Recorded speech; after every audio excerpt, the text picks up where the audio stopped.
This is StoryRobot. Welcome to r/Prorevenge. The following story is, Evil Stepfather Gets What He Deserves. When I was 15, my mom started dating a man she met on a dating website.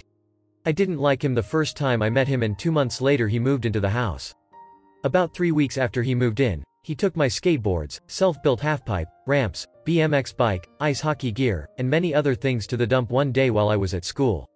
He said he did this because he didn't want all of my crap cluttering up his garage. Maybe 2 months later he punched me in the stomach for the first time because I got up from the dinner table without asking to be excused. From there it escalated into full-fledged beatdowns for the smallest perceived slight to his authority. One day he decided to take my extensive Pokémon card collection, even more extensive comic book collection, my Game Boy and PS2 with all the assorted games, and my fantasy and sci-fi book collection, and got rid of it all because 15-year-old boys should be playing football and baseball, not being a beepy nerd playing with Pokémon cards and reading comics and books. I would like to add that he was a middle school teacher, and in his off time refereed and umpired local middle and high school sports games.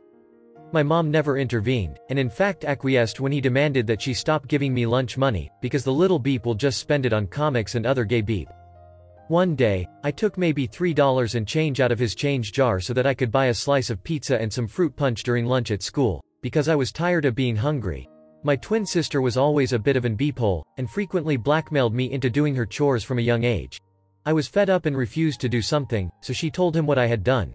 This man actually called the police and pressed a larceny charge against me, and once the police had left, proceeded to beat me senseless. At that point I ran away. When the cops found me and returned me to my home, I found out that he had been trying to talk my mom into sending me away to military school or something of that nature. I ran away again, and between having run away several times and the larceny charge ended up turning 16 in juvenile detention. I spent the next couple years miserable and afraid, frequently contemplating suicide.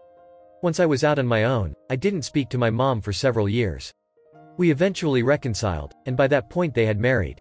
I was a lot bigger than I had been as a young teenager, and had gotten into weightlifting, so he no longer acted like he was going to punch me to make me flinch, much less actually hit me, and we basically avoided each other for the most part. My mother found out that she had stage 4 cancer, and no longer wanted to waste any of the time she had left with him, so she had a lawyer draft up a separation agreement whereby he would receive a set amount of money upon separation, and would have 45 days to retrieve his belongings from the house. He had spent his entire inheritance in 6 months and then had to sell his mother's house that he grew up in order to settle his debts shortly before they started dating, and my mother bought the house back from the bank before they married. She allowed him to keep the house and he moved back into his mother's house. My mother passed away about 9 months after their separation, and despite the agreement had been allowing him to come and get his stuff piecemeal. I put an immediate end to that. He was past the deadline to remove his personal effects, and they were now legally mine to dispose of as I saw fit. I sold his baseball card collection, around $14,000, and his autographed sports memorabilia, roughly $11,000, and also sold all of his woodworking equipment, along with several finished pieces of furniture that he had made, $6,500 I think. I kept his mother's engagement ring, platinum band, 3 diamonds, roughly 2 carats, wedding band, his coin collection. I also collect coins, and some tools and other odds and ends. Now comes the real fun. Around a month ago I finally saw him at the grocery store. As he was leaving I approached him. I told him I had sold his collections as he was pushing his cart out towards his car. He reacted exactly as I expected. He took a swing at me multiple times. I already had my phone ready to dial 911. Several of these punches missed, and the ones that did connect didn't have much effect because he's nowhere near as strong as he was 20 years ago in his 40s, and I no longer a skinny little 15-year-old. He continued to try to punch me as I spoke to the 911 operator, and was actively ramming his grocery cart into my new Toyota as the police officers pulled into the parking lot. He was arrested for assault, communicating threats, and destruction of property.